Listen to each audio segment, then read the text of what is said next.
नमस्कार दोस्तों, मेरे चैनल पर आपका फिर से हार्दिक स्वागत है। आज फिर से मैं आप लोगों के लिए एक नई कहानी लेकर आई हूँ। मेरी आज की कहानी है एक पिता और उसकी बेटी जो अपने घर पर बहुत हंसी खुशी रहते थे, लेकिन उनके रिश्ते को किसी की ऐसी नजर लगी कि उनके दिन ऐसे गुजरे जो इससे मौत हो। अगर उन्हें मौत मिल जाती तो शायद वह भी उनके लिए बहुत अच्छी होती, लेकिन यह दिन उनके लिए काटना बहुत मुश्किल हो रहे थे। उनकी बेटी लापता थी और वह उन्हें एक बार में मिली, और वो भी जहर खाकर सुसाइड के हालात में। अगर उन्हें थोड़ी देर अगर अस्पताल में एडमिट नहीं किया जाता तो क्या पता उसकी जिंदगी खत्म हो जाती। वो तो ठीक है, उसके पिता उसके पास पहुंच गए। तो जानते हैं कि इस कहानी में आखिरकार उनकी बेटी उस बार में कैसे पहुंची, जिसमें न तो उनकी माँ को पता चला और न उसके पिता को। वह उन्हें ढूंढते ढूंढते वहां पर मिली। चलो जानते हैं सारी वारदात क्या हुई थी और वह वहां पर कैसे पहुंची। लेकिन उससे पहले आप लोग मेरे चैनल को सब्सक्राइब कर लीजिए, बेल नोटिफिकेशन को ऑन कर लीजिए, ताकि मेरी हर वीडियो जल्द से जल्द आप लोगों तक पहुंच पाए। तो दिल्ली के सेक्टर की यह कहानी है, जिसकी परिवार में कुछ दिनों से आर्थिक तंगियां चल रही थी। पिता का बहुत बड़ा बिजनेस था, लेकिन उसमें लॉस होने के कारण उनके पास खाने के भी लाले पड़ गए थे। लेकिन वह अपनी फैमिली से बहुत प्यार करते थे। वह कर्जा ले लिया था। कर्जा लेकर अपने घर पर कभी अपने घर वालों को महसूस नहीं होने दिया कि उनके पास पैसे नहीं हैं। लेकिन कुछ दिन बीतने के बाद घर पर पैसे मांगने वाले आने लगे। पिता बहुत दिनों तक तो यह सब कुछ एडजस्टमेंट बाहर ही कर लिया करते थे। लेकिन एक दिन जब पिता का बर्थडे होता है, तब बेटी उनके लिए केक मनाकर लेके आती है। लड़की बहुत अच्छी कुकिंग करती थी। वह अपने पिता से बहुत प्यार करती थी, इसीलिए वह अपने पिता का जन्मदिन मनाना चाहती थी। तभी उसके पिता तब सुबह उठकर बाहर आते हैं तो कहते हैं, अरे वाह, आज ऐसा घर में क्या पक रहा है, आज तो सुगंधी ही बहुत अच्छी आ रही है। तभी उनकी पत्नी कहती है कि सुगंधी किसकी आएगी, आपकी लाडली ने जरूर आपके लिए केक बनाया होगा, आज तो यह केक की ही सुगंधी है। यह बात कहकर वह दोनों मुस्कुराने लगते हैं। तभी बेटी अचानक से उनके सामने आती है और कहती है, हैप्पी बर्थडे पापा। उनके गले लग जाते हैं। बाप और बेटी में इतना प्यार था कि बस पूछो मत। शायद इतना प्यार था जो हम लफ्जों में बयां भी नहीं कर सकते। वह अपने पिता के साथ केक काटती है। पिता कहते हैं, बेटा ये ऐसे कुछ करने की क्या जरूरत थी। तभी बेटी कहती है, अरे मेरे पापा किसी राजकुमार से कम थोड़ी ना है, मैं अपने पिता का बर्थडे अच्छे से सेलिब्रेट करना चाहती हूँ। पिता अपनी बेटी की खुशी के लिए केक काटते हैं और अपने परिवार को केक खिलाते हैं। लेकिन उनके अंदर ही अंदर पैसों की चिंता चल रही थी, लेकिन वह बाहर कभी बयां नहीं होने देते थे। जब बेटी पिता को केक खिला रही थी तो पिता कह रहे थे कि देखो, बदमाशी मत करना, कभी तुम मेरे चेहरे पे केक लगाओ। तभी बेटी कहती है, अरे नहीं पापा, मैं ऐसा थोड़ी ना करूंगी, मैं आपकी एक अच्छी और बहादुर बेटी हूँ। यह बात कहकर वह पिता का ध्यान भटका देती है और पिता के मुंह पर बहुत सारा केक लगा देती है और फिर जोर जोर से हंसने लगती है। पिता अपनी बेटी को इतना हंसी खुशी देखकर बहुत खुश होते हैं। वह भी अपनी बेटी के साथ साथ हंसने लगते हैं। तभी उनके घर पर कुछ गुंडे आते हैं, जो कि उनके पिता को आकर उठा लेते हैं और कहते हैं कि तू हमारा पैसा कब देगा। वह कहता है कि भैया, आपको पता है कि मेरे बिजनेस में कितना लॉस चल रहा है, प्लीज आप समझने की कोशिश कीजिए, मैं आप लोगों का पैसा जल्द ही चुका दूंगा। यह बात कहकर वह उनके सामने गिड़गिड़ा ही रहा था। तभी वह बोलते हैं, कि आखिरकार तू हमारा पैसा कब लौटाएगा। वाह, वैसे तो तुम्हारे घर में केक काक बनाकर खाए जाते हैं, इतने महंगे एलईडी हैं, फ्रिज है, सब कुछ घर में अवेलेबल है, लेकिन तुम्हारे पास पैसे सिर्फ और सिर्फ मेरे लिए ही नहीं है। और तो तुम्हारे घर पर सब कुछ है। चलो सभी सामान को यहाँ से उठाकर अपने साथ लेकर चलो। वह अपने लोगों को कहकर उनका सारा सामान उठवा देता है। तभी वह पिता बोलते हैं, प्लीज भाई साहब आप इन्हें रोकिए, मेरे घर का सामान मत ले जाइए, मैं आप लोगों के पैसा जल्द ही चुका दूंगा। यह बात कहकर वह उनके सामने गिड़गिड़ाने लगता है, लेकिन वह लोग उसकी एक नहीं सुनते। तभी वह कहता है कि अब तो तेरे सामान से काम काट रहा हूं, अगर तूने मेरे पैसे नहीं दिए तो तेरी लड़की भी बहुत खूबसूरत है और जवान भी हो रही है, तो मैं इसे अगली बार उठाकर ले जाऊंगा और इसके साथ क्या करूंगा ये तो मुझे भी नहीं पता। क्या पता मैं किसी कोठे पर इसे बेच दूं या किसी बार में भेज दूं जिसकी मुझे अच्छे खासी इनकम मिल सकती है।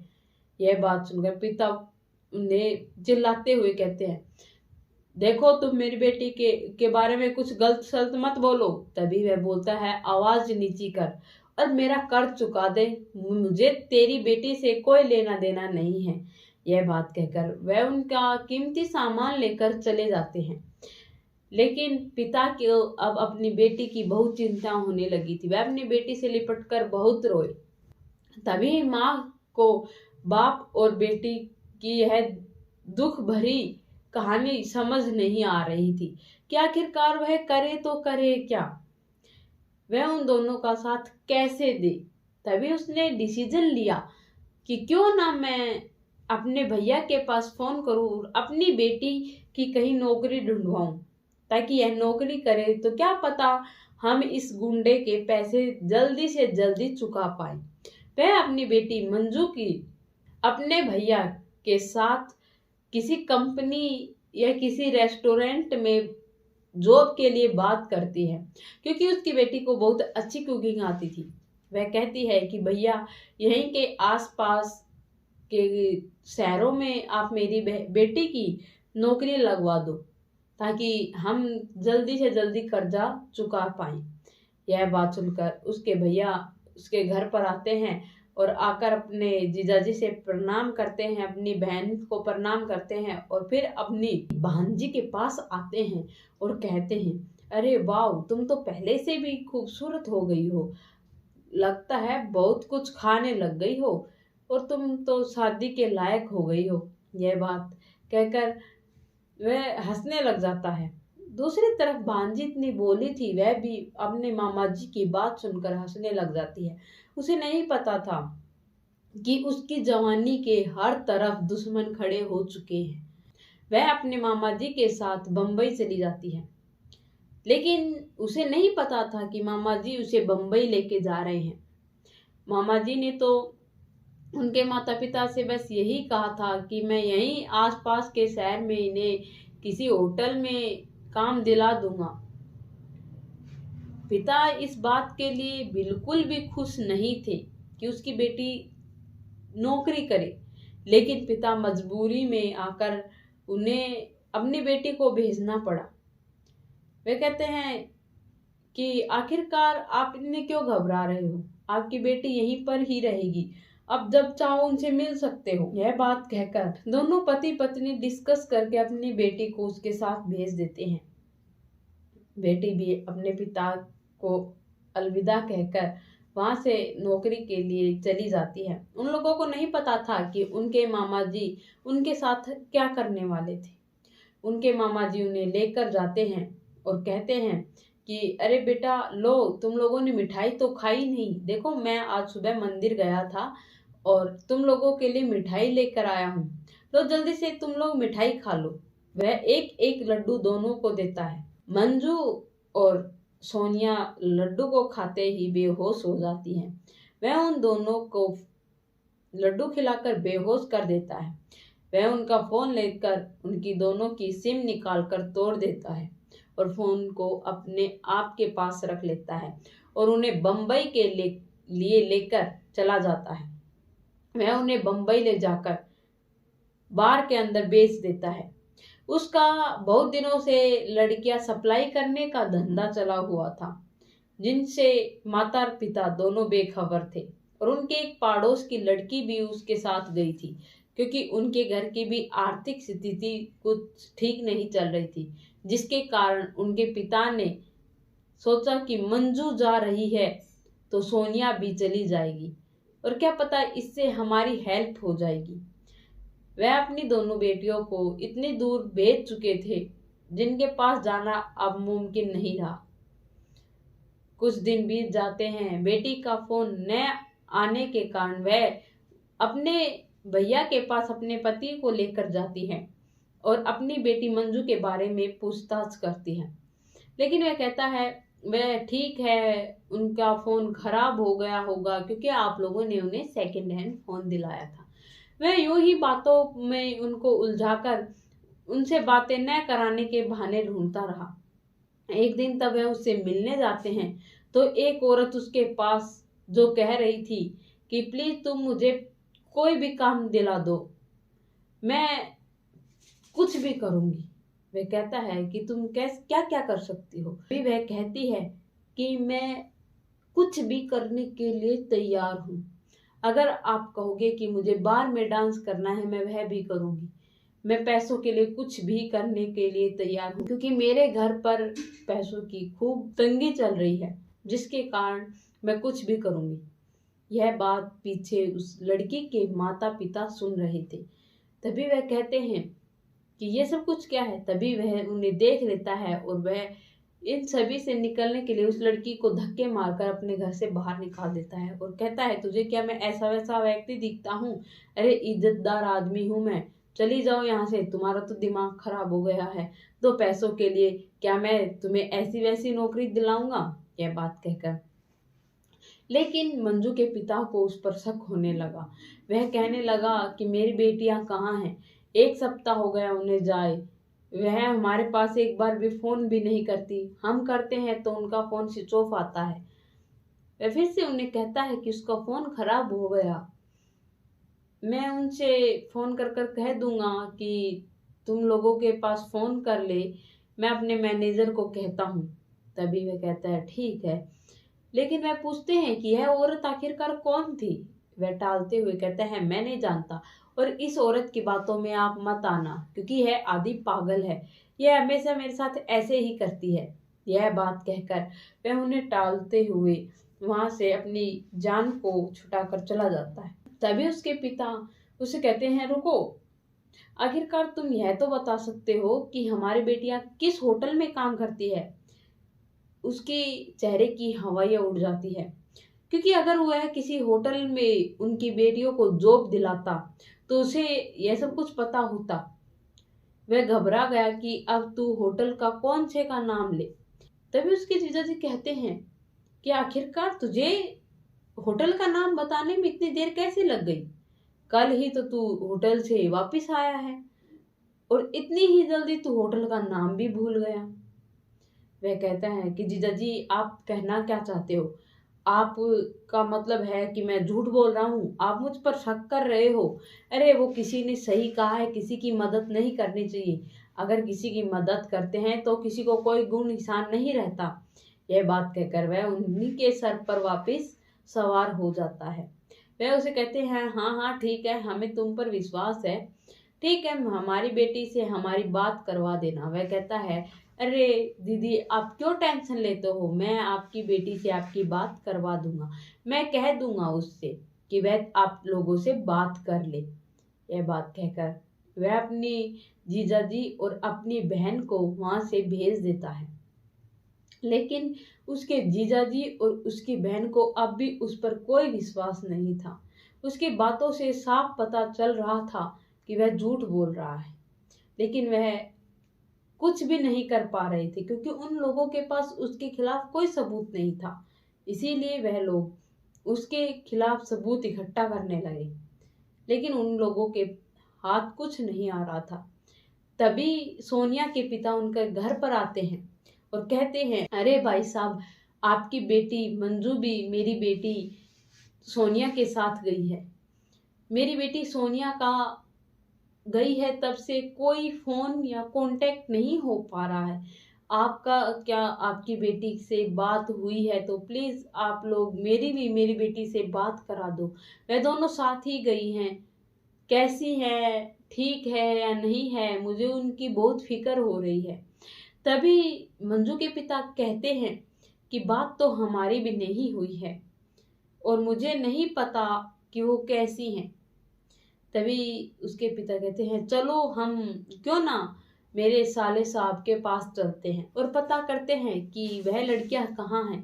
तभी सोनिया के पिता कहते हैं कि वहां पर जानकर कोई फायदा नहीं, मैं वहां पर गया था, मैंने उनके हॉल में एक पर्ची देखी जो बम्बई की थी, लेकिन वह तो हमारे यहीं के पास के शहर में सिटी हॉस्टल की बात कर रहा था जिसके अंदर हमारी बेटियां काम करती हैं, लेकिन वह झूठ बोल रहा है और हमारे पास कोई सबूत नहीं है यह साबित करने के लिए कि वह झूठ बोल रहा है। हम आखिरकार उसे पकड़ाएं तो पकड़वाएं कैसे। यह बात कहकर वह कहते हैं कि हम लोगों को ही कुछ करना पड़ेगा, हमें ही अपनी बेटियों को बचाना पड़ेगा। उसके लिए हमें कोई ना कोई प्लान बनाना है जिसकी भनक उसे बिल्कुल भी न पड़े और हमें अपनी बेटियों को बचाना है। यह बात कहकर वे उस औरत के घर पर जाते हैं जो कि उस दिन वह तब अपने साले साहब से मिलने गए थे, अपनी बेटियों से बात करने के बारे में पूछने गए थे। तब वह उस औरत को देखते हैं जो कि उनके साले साहब से नौकरी मांग रही थी और एक बार में डांस करने की बात कर रही थी। वह उनके घर पर जाते हैं, वह उनके डोर बेल बजाते हैं। तभी वह दरवाजा खोलती हैं। वह कहते हैं कि रात बहुत हो गई है, हम माफी चाहते हैं कि आपको हमारी वजह से परेशानी उठानी पड़ रही है। वह कहते हैं नहीं नहीं ऐसी कोई बात नहीं है, आप लोग आइए और बताइए आखिरकार आप हमें क्या कहना चाहते हैं या फिर क्या पूछने आए हैं। यह बात कहकर वह उन्हें अपने घर के अंदर बुलाती है और बैठाकर चाय पानी पिलाती है। वह कहते हैं कि हमें कुछ ज्यादा नहीं पूछताछ करनी है, हम सिर्फ और सिर्फ यह पूछने आए हैं कि उस दिन आप हमारे साले साहब के पास किसके बारे में बात कर रही थी।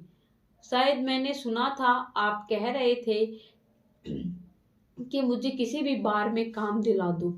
तभी वह कहती है हाँ मैं बार में काम करने के लिए उनके पास गई थी क्योंकि वह लड़कियां सप्लाई करता है और वह लड़कियों का धंधा करता है और मैं उनसे काम मांगने गई थी क्योंकि मेरे घर की स्थिति कुछ ठीक नहीं चल रही है और मुझे पैसों की बहुत ज़रूरत थी, इसीलिए मैं उनके पास काम मांगने के लिए गई थी। यह बात सुनकर वह कहते हैं अच्छा ठीक है, हमें बस इतना ही पूछना था क्योंकि उस दरिंदे के हाथों में हमारी बेटियां कैद हैं और हमें नहीं पता उसने हमारी बेटियों को कहाँ बेच दिया। यह तो हमें अब पता लगाना ही पड़ेगा। मंजू के पिताजी पुलिस इंस्पेक्टर के पास जाते हैं, पुलिस थाने। वह अपनी बेटी की गुमशुदा होने की रिपोर्ट दर्ज करवाते हैं और वह सोने की भी रिपोर्ट दर्ज करवाते हैं। एक दिन एक ही समय पर दोनों का लापता होना पुलिस के लिए बहुत अचंभे की बात हो रही थी। पुलिस भी जानना चाहती थी आखिरकार यह दोनों लड़कियां गई तो गई कहाँ।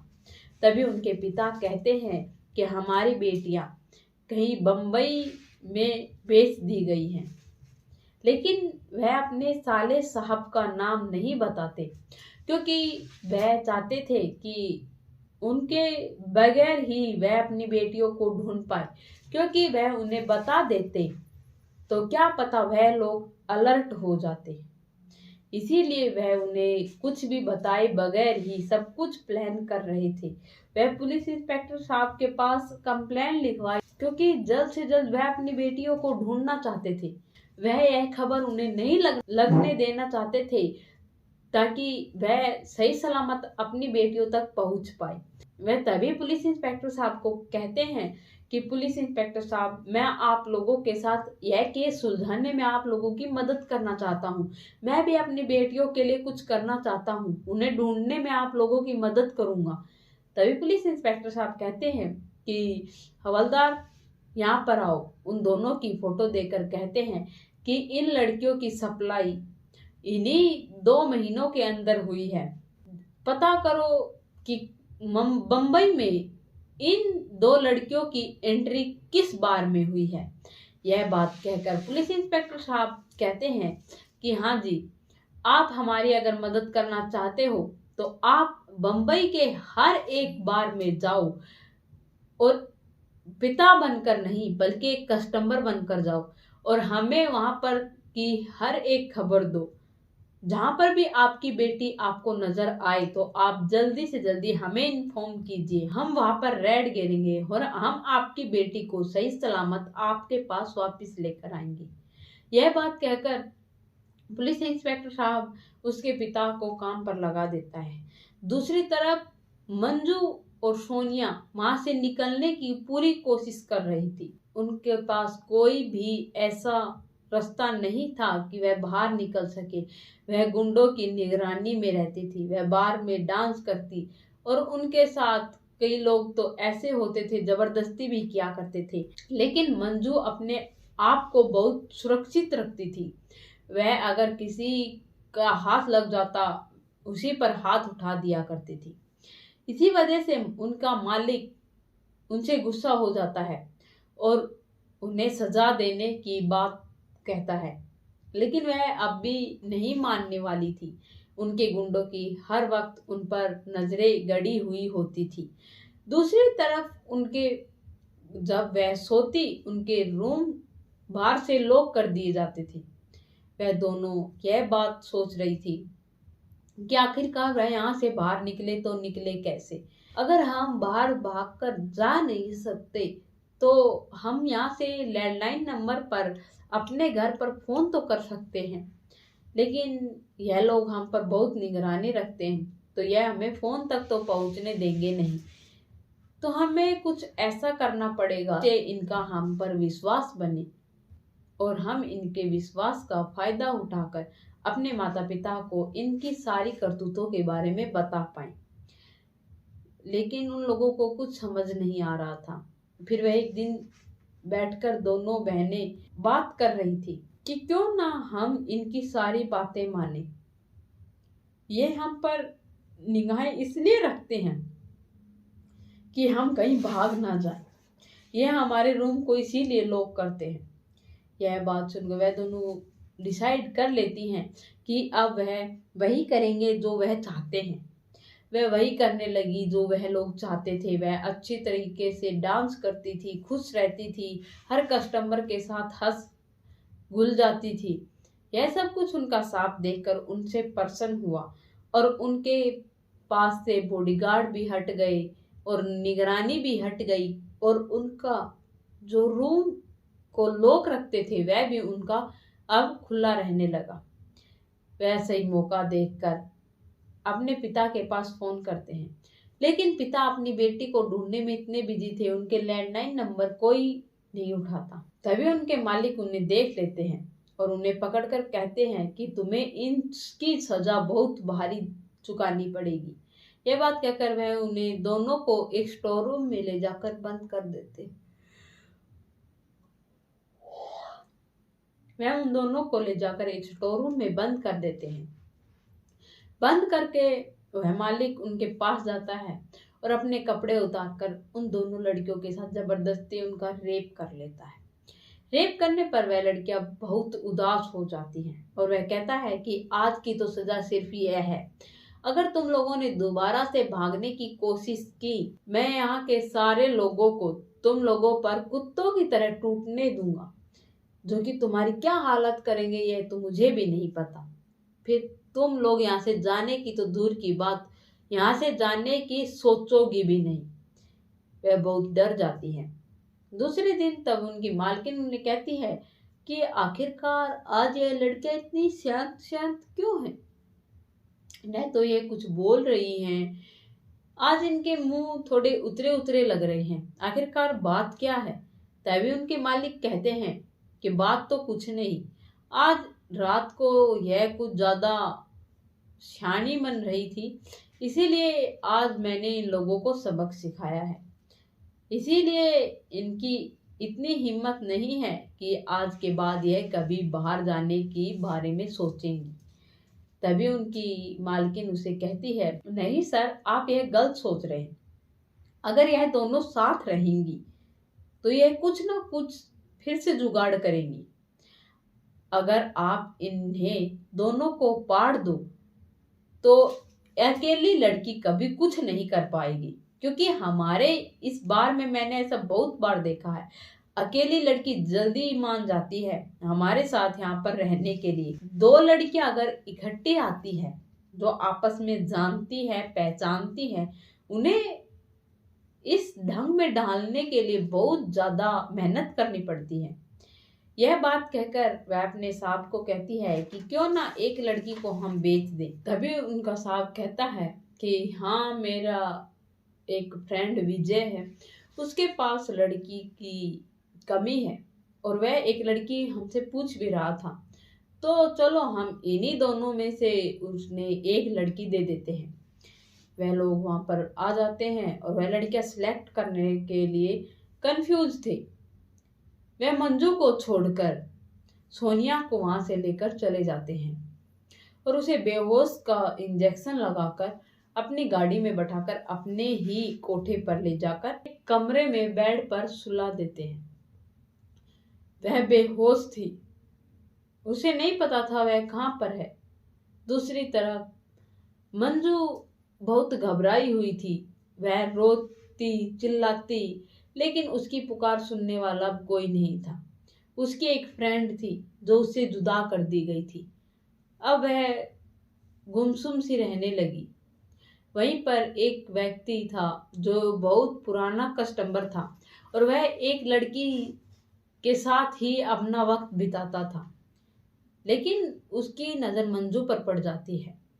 मंजू देखने में बहुत सुंदर थी, जिसके कारण वह उस पर आकर्षित हो जाता है और वह कहता है, मुझे अब यही लड़की चाहिए और मुझे इसे बाहर घुमाने के लिए ले जाना है।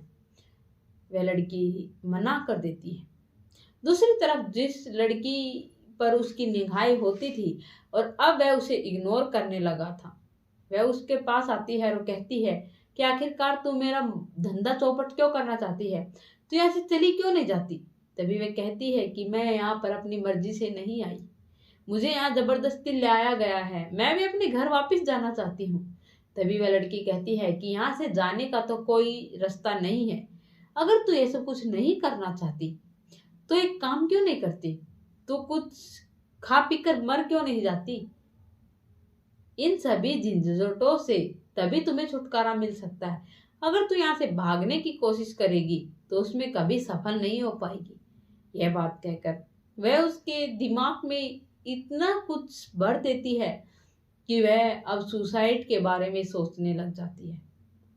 दूसरी तरफ उनका मालिक उस लड़के के लिए एक महंगी साड़ी जो वह देता है कि इसे पहनाकर उसे मेरे साथ भेज देना, मैं इसे अपने साथ रखना चाहता हूँ, इसे बाहर घुमाना चाहता हूँ, इसके साथ रात बिताना चाहता हूँ।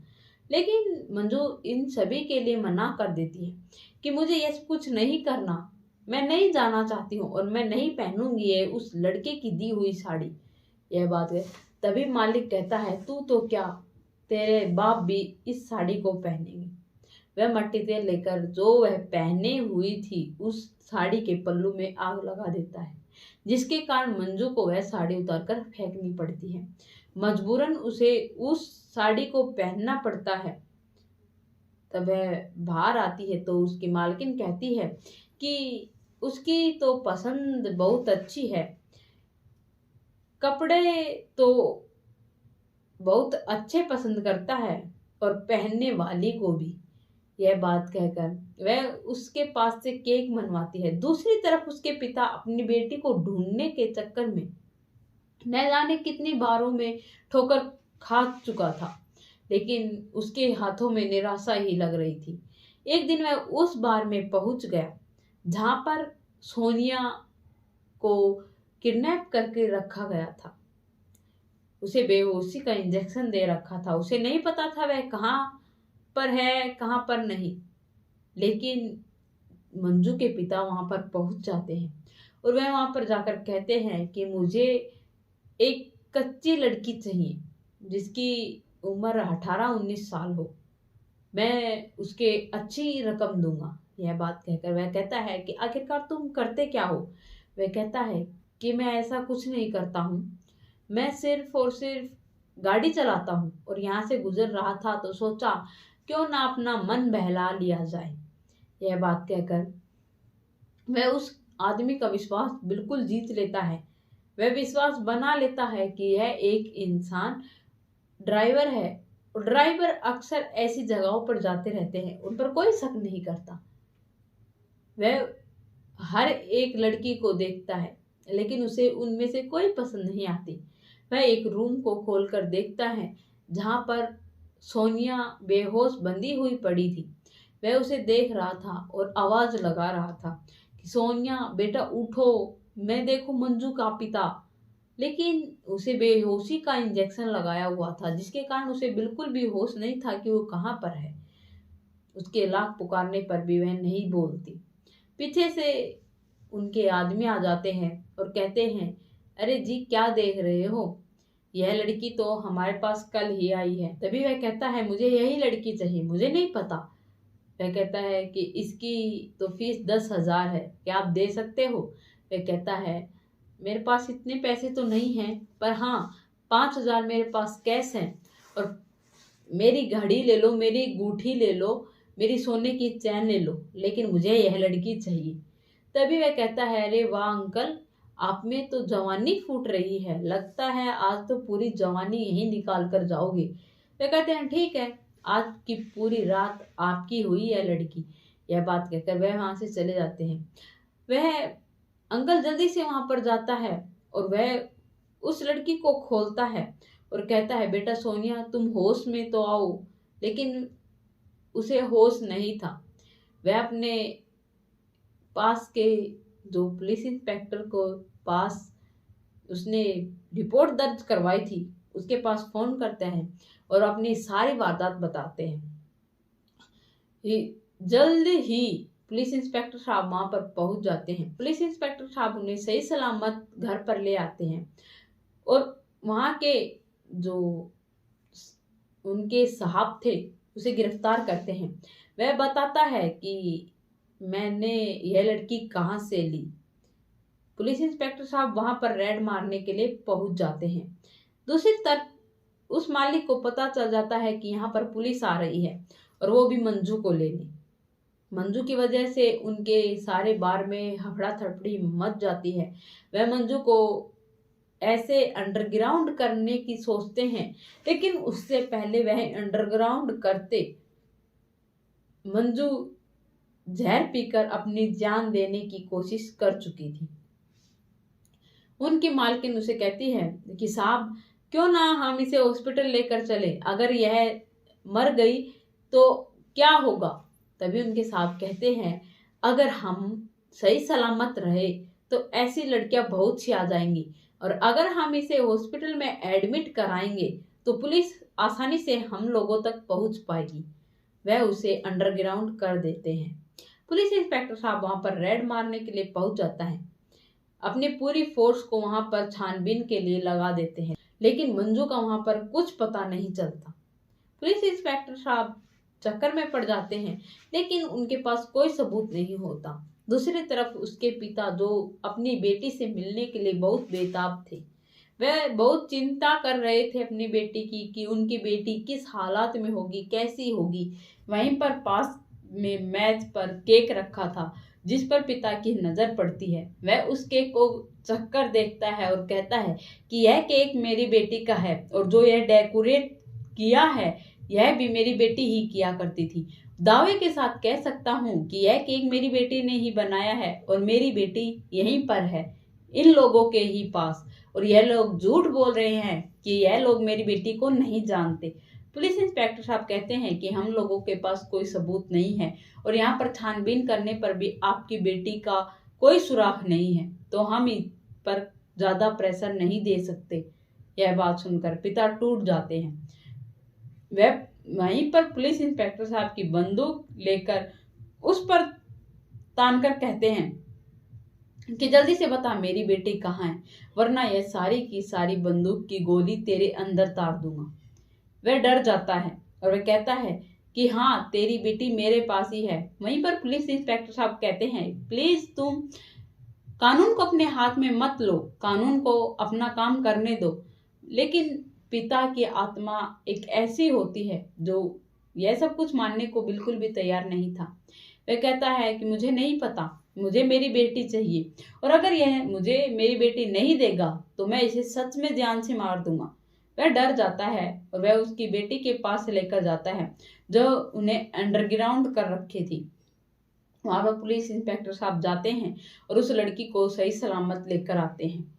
लेकिन लड़की को जहर पिए हुए बहुत देर हो गई थी। वो तो ठीक है, उसकी नसों में वह जहर नहीं पूरा था, और हॉस्पिटल में पहुंचते ही डॉक्टर ने उनका ट्रीटमेंट कर दिया और वह आज ठीक और सही सलामत अपने परिवार के साथ अपनी जिंदगी जी रही है। और पुलिस इंस्पेक्टर साहब ने उनके मामा जी को भी गिरफ्तार किया, जिसका यह धंधा बहुत दिनों से चलता आ रहा था। वह लड़कियों को गांव से लेकर जाता था और वहां पर लड़कियों को बेच देता था। इसीलिए पुलिस इंस्पेक्टर साहब ने रंगे हाथों उसे पकड़कर जेल में डाला और आज वह सलाखों के पीछे सड़ रहा है। आप लोगों की इस कहानी के बारे में क्या राय है, कमेंट में लिखकर जरूर बताना, ताकि मुझे भी पता चले कि आप लोग क्या चाहते हो।